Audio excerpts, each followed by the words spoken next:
Hola a todos, les doy la bienvenida a esta explicación detallada de nivel universitario. Hoy nos vamos a meter de lleno en el fascinante y la verdad bastante complejo mundo de los hongos sistémicos. Imagínense esto como si estuviéramos viendo una animación paso a paso, moldeada en arcilla, para entender exactamente cómo un patógeno salta del medio ambiente directo a los pulmones humanos.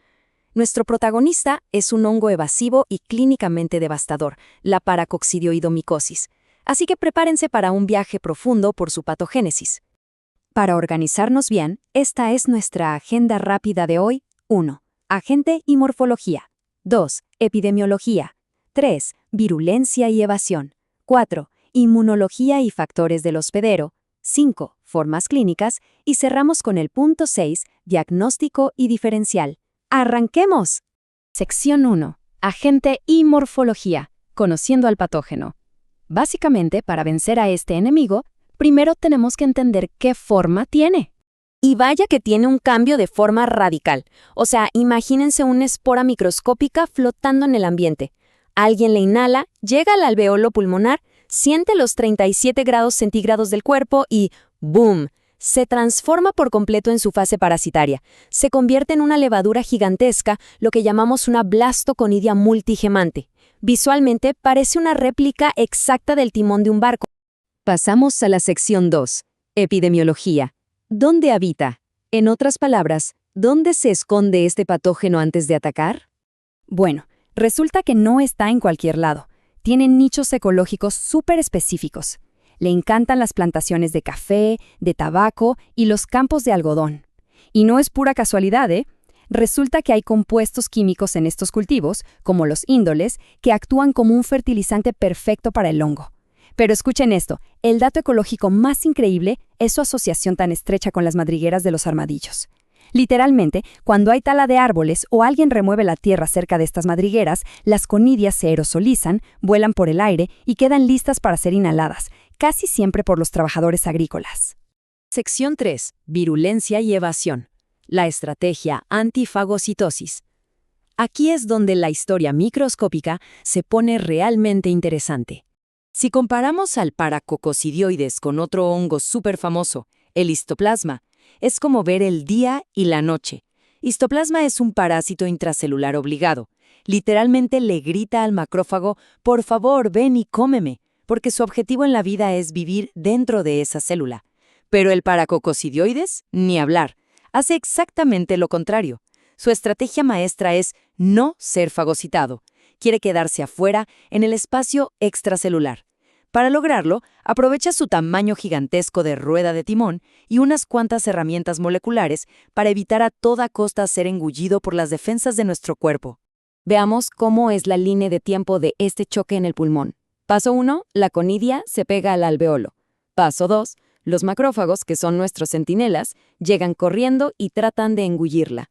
Pero en el paso 3, el hongo empieza una transformación lentísima hacia esa gigantesca levadura multigemante. Se toman nada menos que unas 96 horas. Es un proceso súper metódico, bastante más lento que las 48 a 72 horas que le toma, por ejemplo, al histoplasma. Y claro, para sobrevivir durante esas 96 horas de ataque constante, el hongo saca su arsenal molecular. Su arma principal es la glicoproteína GP43. Imagínense esta proteína como si fuera un escudo biológico de alta tecnología. Se une directamente a los receptores de manosa del macrófago y al hacer esto, no solo frena físicamente la fagocitosis, sino que también le sabotea la artillería química al macrófago. Literalmente frena la producción de óxido nítrico. Y como sabemos que el óxido nítrico es el veneno letal para los hongos, bueno, es una jugada brillante por parte del patógeno. Además de la GP43, usa otra proteína de superficie clave, la P32. Piensen en esta proteína como si fuera un gancho de alpinismo. Se engancha a la fibronectina de las células epiteliales del hospedero y asegura firmemente al hongo contra las paredes del pulmón. Así se asegura de no ser expulsado mientras se establece la infección. Vamos a la sección 4, inmunología y factores del hospedero, la batalla interna. Ya vimos las armas del hongo, ahora veamos qué pasa del lado del cuerpo humano. Al final, todo se reduce a un delicado equilibrio inmunológico. Es, literalmente, un tira y afloja. Si el cuerpo logra montar una respuesta tipo Th1, los linfocitos empiezan a soltar interferón gamma, lo que activa a los macrófagos para disparar ráfagas masivas de óxido nítrico. El óxido nítrico liquida al hongo y el paciente se vuelve resistente, pero si el cuerpo se equivoca y se desvía hacia una respuesta tipo Th2, el resultado es un infiltrado de eosinófilos y citoquinas antiinflamatorias. Es casi como una respuesta alérgica que no le hace ni cosquillas al hongo, dejando al paciente totalmente susceptible a la enfermedad severa. Pero la inmunología no es lo único. Hay factores del propio paciente que cambian las reglas del juego por completo. Por un lado, tenemos un escudo natural impresionante en las mujeres en edad reproductiva, la hormona 17-beta-estradiol. Los estrógenos bloquean físicamente la transformación de la conidia a la levadura mala. Por otro lado, tenemos el peor factor de riesgo, el tabaquismo.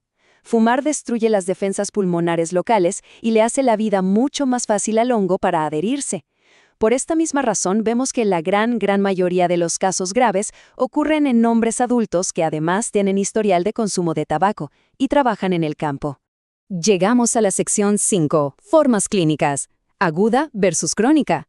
Es hora de conectar todo este caos celular con lo que realmente vemos en el hospital. Si seguimos la ruta del paciente tras la infección pulmonar inicial, vemos que a veces la lesión simplemente involuciona y queda como una cicatriz latente. Pero, si entra mucho hongo o el sistema inmune falla, la enfermedad avanza. Y aquí hay una bifurcación importantísima. Puede tomar la ruta hacia una lesión linfangítica, que es lo que llamamos la forma aguda o juvenil.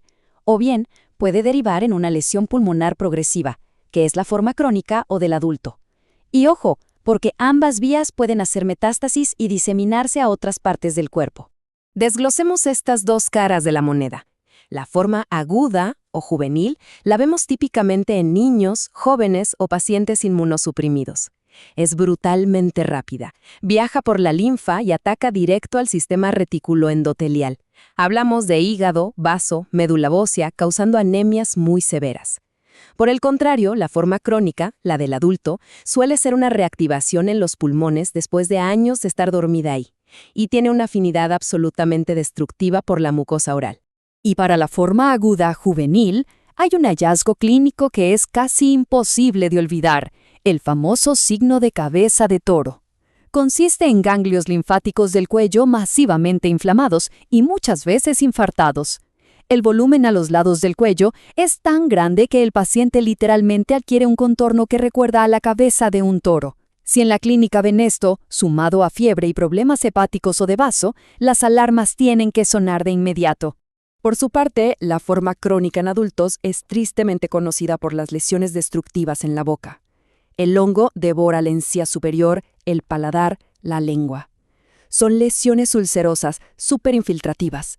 De hecho, la destrucción es tan profunda y deforma tanto los tejidos que en muchísimos casos los médicos lo ven por primera vez y piensan que están ante un carcinoma oral agresivo.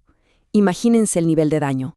Y finalmente, la sección 6, diagnóstico y diferencial, tomando la decisión, el momento de la verdad en el laboratorio. Aquí, la regla de oro es no confundirlo jamás con otros hongos endémicos. Para el Paracoccidioides, les doy una buena noticia. Con una preparación directa y sencilla con KOH, basta y sobra para ver esas enormes ruedas de timón multigemantes. No necesitan tinciones raras. Además, la serología da positivo con un título de 1,16. Ahora, comparen eso con el histoplasma. Como el histoplasma se esconde dentro de las células, sí o sí necesitan teñir con Wright o hematoxilina eosina para encontrarlo. Solo tiene una gemación única y el título serológico para diagnóstico es de 1,32. Súper importante recordar esta diferencia. Bueno, hemos completado este recorrido. Vimos desde estas inmensas ruedas de timón hasta las proteínas que hackean nuestros macrófagos. Pero antes de irnos, quiero dejarles algo para pensar. Ya vimos que la GP43 y la P32 son obras maestras de la evolución para evadir nuestras células. Entonces, a medida que la medicina avanza, con mejores tratamientos inmunológicos y antifúngicos que cambian el entorno dentro del cuerpo humano, ¿cuál será la próxima jugada evolutiva de este hongo? ¿Cómo será la próxima generación de evasión inmunitaria? Es una pregunta increíble para seguir investigando. Muchas gracias por acompañarnos en esta explicación. Sigan estudiando y mantengan siempre esa curiosidad clínica a tope.